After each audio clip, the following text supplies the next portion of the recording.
Hoje no Ecocenado você vai conhecer o Laboratório de Produtos Florestais do Serviço Florestal Brasileiro. A pesquisa científica a serviço do desenvolvimento sustentável e da preservação das florestas do Brasil. Começa agora mais uma edição do Ecocenado.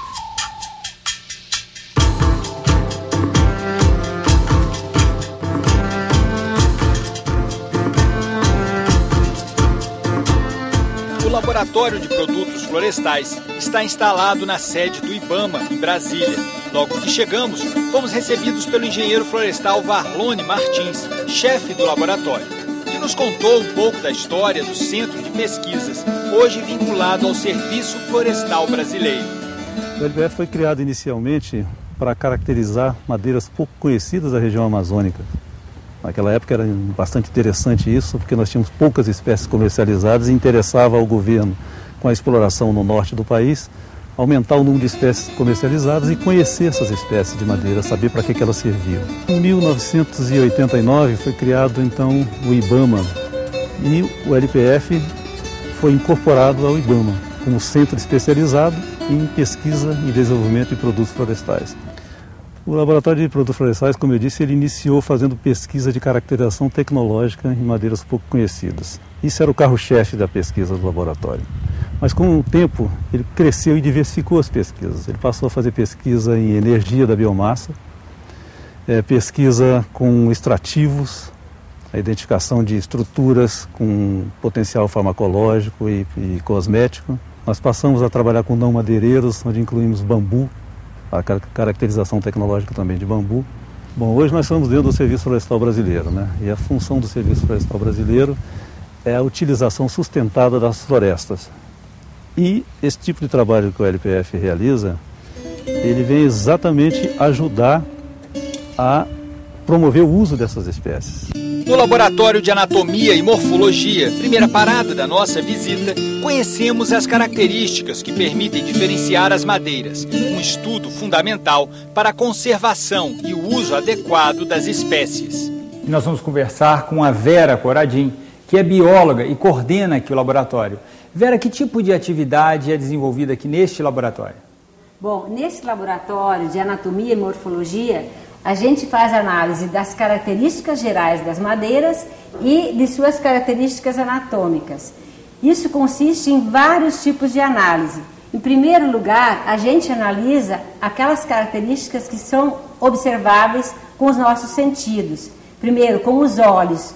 Quando eu olho para uma madeira, por exemplo, como essa daqui, você pode ver que nós temos aqui uma área central, que é escura, e uma área mais clara. Isso se chama o cerne e o alburno da madeira. Então esta madeira tem um cerne e alburno distintos. Se a gente olhar para esta madeira, a gente observa que ela não tem essa área central escura, ela é toda de cor homogênea, mas tem uma diferença, ela tem a presença desses anéis que vocês estão observando, que são chamados de anéis de crescimento. Essa aqui atrás, por exemplo, ela já não tem? Ela também não tem o cerne e o alburno indistinto, mas se pode observar que os anéis dela são distintos também. Não tão distintos quanto aquela, mas também são distintos.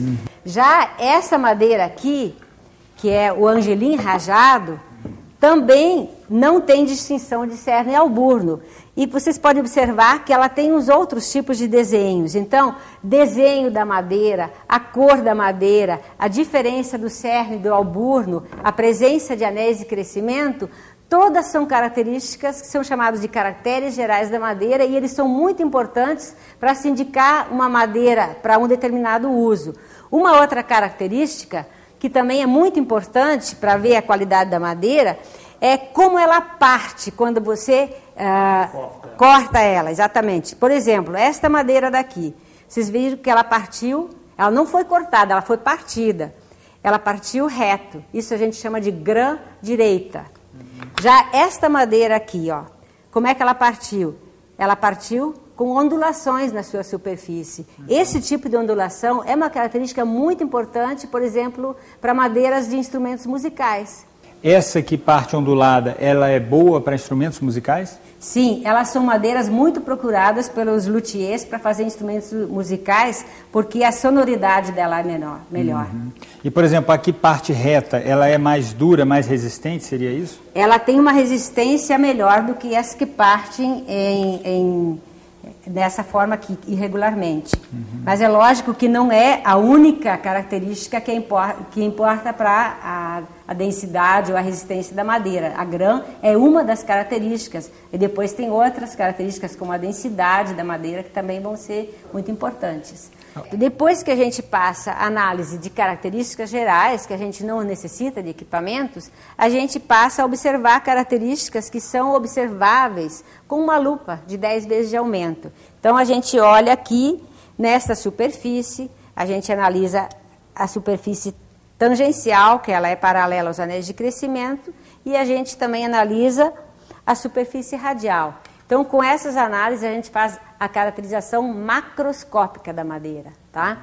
Ela pode ser feita também utilizando-se uma lupa. Aqui, com essa lupa, eu tenho apenas 10 vezes de aumento. Aqui eu posso ter até 60 vezes de aumento, olhando um bloquinho de madeira e comparando ele com outro, no caso daqui. Depois desse nível, a gente corta a madeira, pega-se um bloquinho de madeira desses e a gente faz o corte transversal, um corte longitudinal no sentido do raio e um corte longitudinal paralelo aos anéis de crescimento. E a gente monta as lâminas desse tipo, ó. Numa lâmina dessas, eu sempre tenho um corte transversal, um corte radial e um tangencial. E essas 3 superfícies são analisadas depois no microscópio. E aí, nessa análise, o que a gente faz? A gente mede o tamanho das células, a gente conta o número de células, faz diversas medições e contagens. E aí, depois se faz a descrição dessa estrutura. O que vai ser isso? Isso é a descrição anatômica da madeira. E para que serve isso? Qual é a utilização prática? Existem N utilizações práticas para a anatomia de madeira. Uma delas é que a gente pode utilizar a estrutura anatômica para identificar as madeiras, por exemplo, diferenciar uma espécie da outra. Um exemplo bem prático aqui, por exemplo, nós temos aqui uma madeirinha de andiroba e uma de mogno.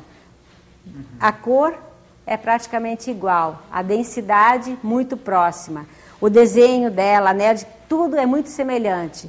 Então, a gente precisa analisar ela numa lupa, ou até, uma lupinha de 10 vezes, ou no microscópio, para ver a diferença entre as duas. Isso ocorre muito, principalmente com o pessoal que trabalha na área de fiscalização do governo federal, estadual, até municipal. Então, essas pessoas que precisam distinguir as espécies entre si na fiscalização e até nos projetos de manejo florestal, elas têm necessidade de entender alguma coisa sobre a anatomia da madeira para poder diferenciar elas. Porque elas já não têm mais a árvore em pé, já não tem mais flor, não tem mais folha, então elas precisam de alguma outra coisa. O que tem lá? Madeira, às vezes em forma de tora, madeira serrada, às vezes até já beneficiada. Então, é através da anatomia da madeira que isso pode ser identificado. Para entender sobre a madeira, a gente precisa entender como que ela é formada pela planta. Então, a madeira ela não cresce de dentro para fora, ela cresce de fora para dentro. Existe uma camada de células entre a casca e a madeira, que é chamada de câmbio vascular. E essa camada é que se divide e forma madeira, jogando células para o lado de dentro. Então, normal é a medula ser central, como ela é mais ou menos aqui, ó. No centro nós temos a medula. Essa medula aqui, vocês estão observando que ela está aqui, ó, ela deveria estar aqui. Por que ela está aqui e não está aqui? Porque essa árvore, quando estava crescendo, ela foi pressionada. Então, a madeira, a planta, ela aumenta a quantidade de madeira formada do lado de cá para compensar essa pressão. Então isso aqui é uma medula completamente excêntrica. Por exemplo, que tipo de pressão? Um muro? Uma árvore que cai contra ela, ou pode ser, ela está, por exemplo, ela está crescendo numa encosta, ela fica, a pressão do próprio vento, da chuva, então tudo isso influencia. Ela tá, se ela deveria estar crescendo reta, ela está crescendo, ela tenta se manter reta, mas ela tem que fazer isso formando uma camada de resistência maior. Nas áreas de manejo, por exemplo, você com a análise dos anéis de crescimento, você pode verificar o que se passou no clima de uma região numa determinada época. Você tem toda a vida, a história da vida da árvore, ela fica representada. Então a madeira ela é uma característica importante porque o registro da vida de uma planta, de uma árvore, está todo registrado na madeira, porque as folhas, elas não são permanentes, elas se formam, elas têm um desenvolvimento, ficam maduras, depois elas entram em senescência e caem. As flores também caem, os frutos caem. O que permanece na planta, numa árvore, o tempo todo é a madeira. Então a madeira conta a história da vida daquela planta. Fomos conhecer também o trabalho de um dos pioneiros no estudo da fabricação e do uso dos briquetes, também conhecidos como lenha verde. Nós estamos no Laboratório de Energia de Biomassa, em companhia do Valdir Quirino, que é engenheiro florestal e coordena as atividades aqui do laboratório. Nós vamos acompanhar um trabalho que é desenvolvido com resíduos da indústria madeireira.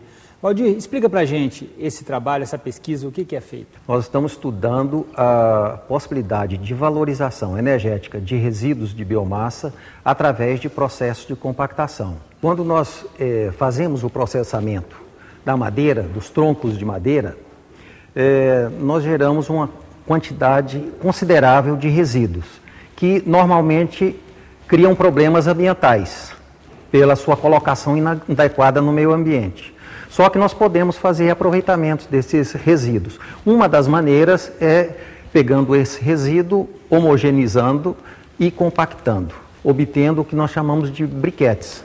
Esses briquetes podem substituir lenha, então nós não precisamos cortar florestas nativas para produzir lenha. Esse é o briquete que nós produzimos nessa máquina de laboratório. E esse aqui já é um briquete que é industrial, produzido numa máquina da indústria. Então, como é que começa esse processo de fabricação do briquete? Bom, nós temos um resíduo, isso aqui é um pó de serra da indústria madeireira, que nós vamos então colocar nessa prensa, nesse cilindro que está aquecido por uma manta elétrica e vamos aplicar pressão com o pistão, mecanicamente, aquecendo o material. Esse material, ele vai se plastificar em função do calor e a pressão vai compactá-lo. Então daí a gente reduz a densidade desse resíduo normal até 10 vezes. Então agora nós vamos ligar o aquecimento da máquina.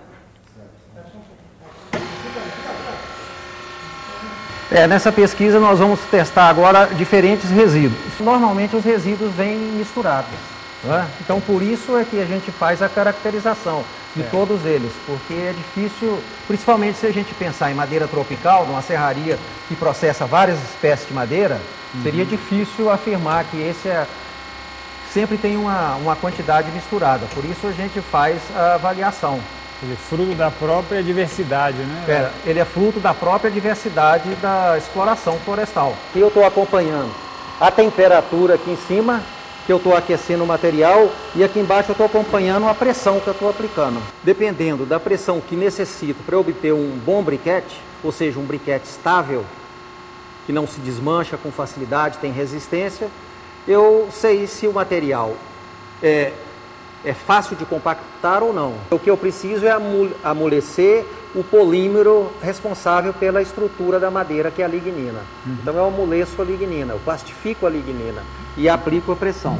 O tempo mínimo para que o calor se transfira a todas as partículas dos resíduos é de 5 a 10 minutos. Então a partir desse momento a gente já pode soltar o briquete, extrair o briquete e esperar, prensado ainda, que ele receba esse ar do meio ambiente, que está fresco, muito menos do que os 120 graus que tem lá, aí a lignina já endurece, solidifica de novo, tá certo? Então é o que eu vou fazer agora, eu vou soltar o briquete. Então agora nós estamos esperando o briquete esfriar e a lignina endurecer, tá certo? Aqui tá, esse vento aqui está com a temperatura muito abaixo dos 120 graus que a máquina estava dando aqui dentro do pistão.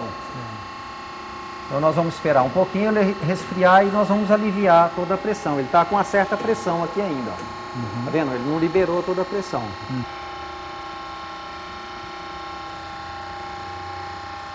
Olha, esse briquete aqui nós não aplicamos a pressão suficiente e nem a temperatura homogênea no briquete todo.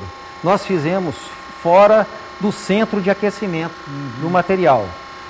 Eu coloco essa peça para forçar que o briquete seja feito mais aqui dentro da zona de calor. Sim. Então, como eu não usei essa peça, o que aconteceu?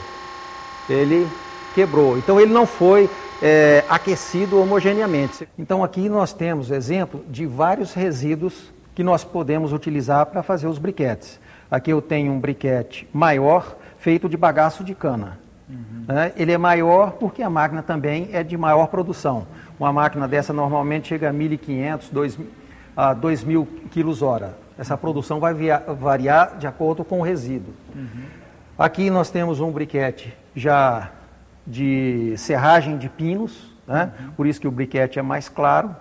Aqui nós temos um briquete de resíduo de serraria de madeira tropical, né? Uma grande densidade em função da temperatura que ocorreu nele. Nós temos briquete aqui de resíduo de fumo, né? Característico, e temos briquete produzido com resíduo da cultura do algodão, o resíduo da exploração do algodão. Se a gente levar em conta que uma tonelada desse resíduo, que na indústria não teria valor nenhum, sem processamento, nós chegamos a 400, 500 reais a tonelada.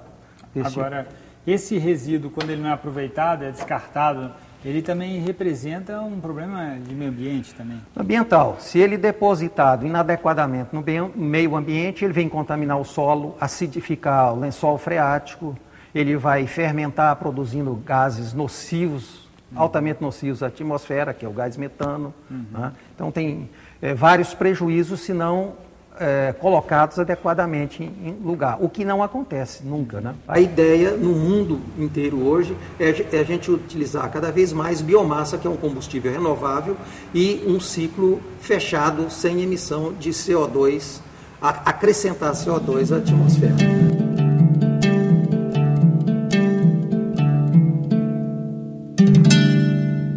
Neste programa você conheceu algumas das pesquisas que são desenvolvidas no Laboratório de Produtos Florestais do Serviço Florestal Brasileiro. Se você gostou deste programa, escreva para a gente, envie o seu comentário, a sua sugestão.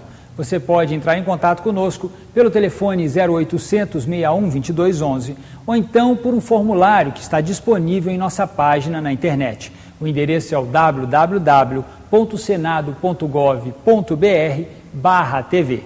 Até o próximo programa.